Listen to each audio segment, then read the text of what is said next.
Assalamualaikum warahmatullahi wabarakatuh. Bismillahirrahmanirrahim. Alhamdulillahirrabbilalamin. Wassalatu wassalamu ala asyrafil mursalin wa ala alihi wa sahbihi ajma'in, amma ba'du.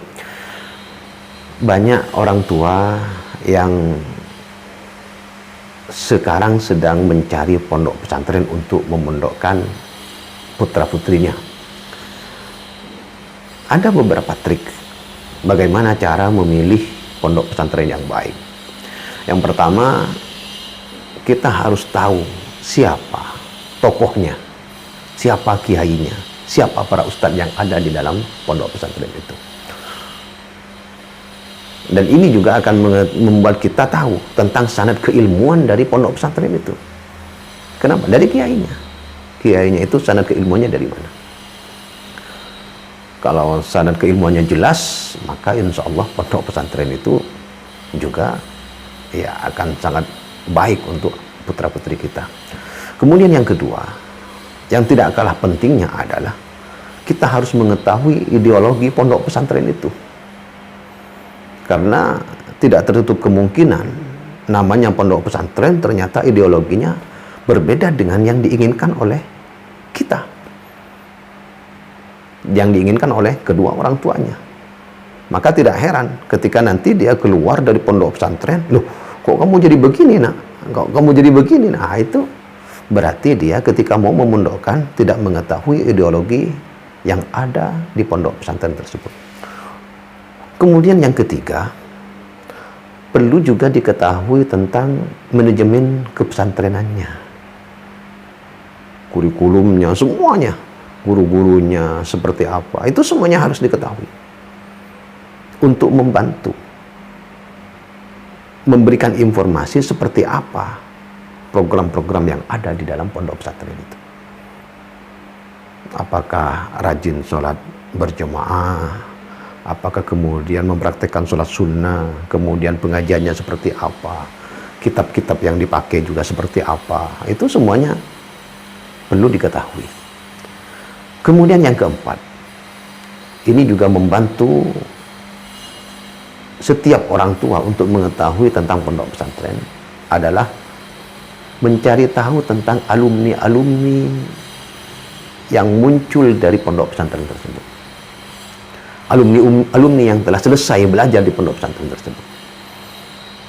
Karena alumni itu merupakan semacam bentuknya dari semua yang ada di pondok pesantren itu. Oh, ternyata hasilnya seperti ini. Jadi kalau anak saya ingin seperti ini, maka saya pondokkan di pondok ini. Kalau anak saya ingin seperti ini, maka saya pondokkan di pondok. Nah, 4 hal itu secara singkat atau secara sederhana bisa menggambarkan tentang pondok pesantren. Nah, tapi kesuksesan santri tidak hanya berfokus pada hal ini saja. Ada hal lain yang sangat penting sekali. Apa itu?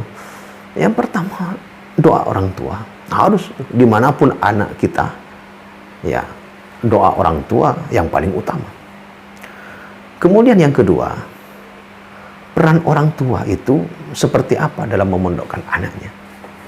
Ada sebuah teladan dari ibunya Imam Asy-Syafi'i ketika memondokkan anaknya.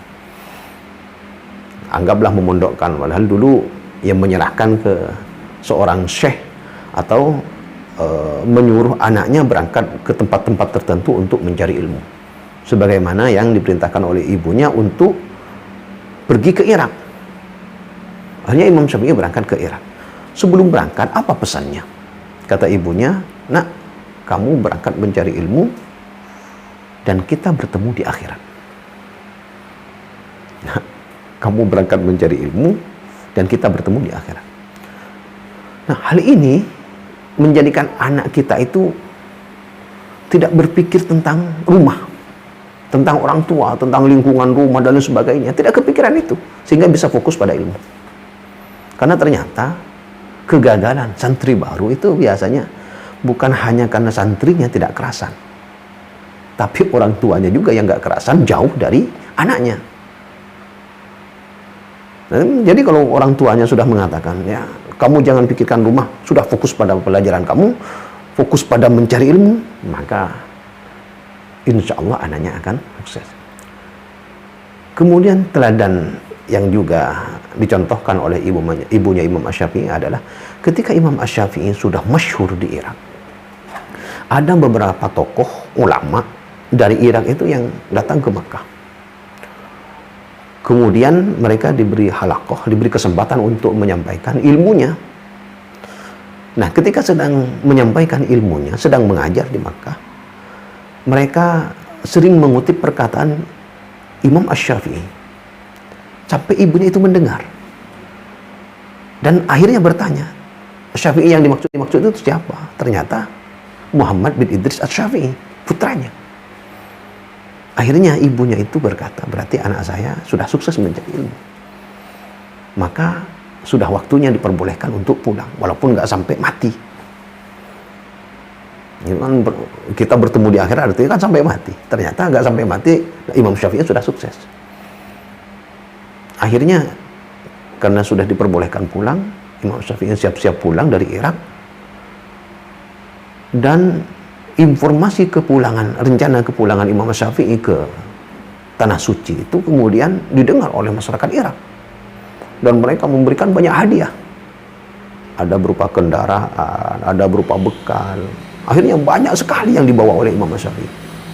Sampai di perbatasan Tanah Suci, Imam Syafi'i mengutus muridnya untuk menyampaikan kepada ibunya bahwa Imam Syafi'i sudah sampai di perbatasan. Berangkat muridnya, bertemu dengan ibunya dan ibunya bertanya, apa yang dibawa oleh Syafi'i? Oh, banyak perbekalan yang diberikan oleh orang-orang Irak. Ada banyak hadiah yang diterima. Kata ibunya, saya tidak butuh itu. Suruh Syafi'i kembali ke Irak. Muridnya ini ya setengah bingung juga. Dia akhirnya kembali ke Imam Syafi'i dan menyampaikan bahwa ibunya menolak kedatangannya. Padahal sudah sangat rindu, pasti ada. Tapi karena tidak sesuai dengan keinginan ibunya, maka kemudian Imam Syafi'i suruh kembali.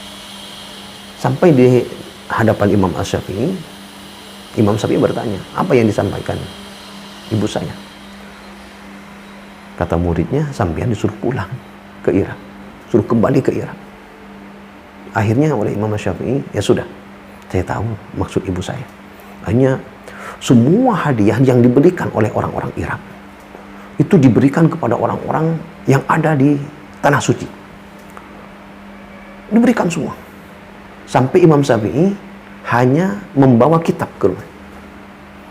Akhirnya kata Imam Syafi'i ke muridnya, sampaikan ke ibu saya bahwa saya siap pulang dengan hanya membawa kitab. Akhirnya oleh ibunya, kalau sudah seperti itu, ya silahkan dia mendatangi saya. Ini contoh bagaimana cara memondokkan anak. Dan anak itu agar sukses dalam mencari ilmu. Mudah-mudahan anak-anak kita menjadi anak yang soleh dan solehah, generasi yang bisa mencapai kegemilangan Islam. Amin ya rabbal alamin. Assalamualaikum warahmatullahi wabarakatuh.